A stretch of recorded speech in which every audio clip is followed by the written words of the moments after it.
সমালোচনা তোমার লাইফে থাকবে।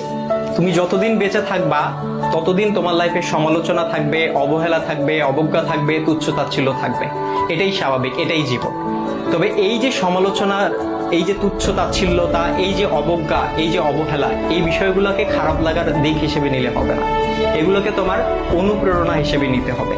কারণ তুমি যখন এগুলোকে অনুপ্রেরণা হিসেবে নিবা, তখন এটা তোমার মধ্যে একটা জেদ তৈরি করবে।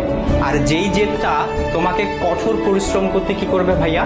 অনুপ্রাণিত করবে। তোমার কঠোর পরিশ্রম করতে গিয়ে তোমার সব ধরনের ক্লান্তিগুলোকে দূর করে দিবে। আর যখন তুমি একবার কঠোর পরিশ্রম করতে শিখে যাবা, তখন স্যাক্রিফাইসের যে বিষয়টা, এই বিষয়টা তোমার মধ্যে অটো চলে আসবে।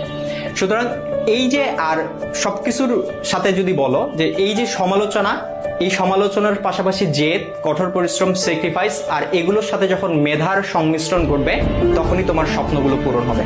সুতরাং সমালোচনাকারীর এই যে সমালোচনা, এই যে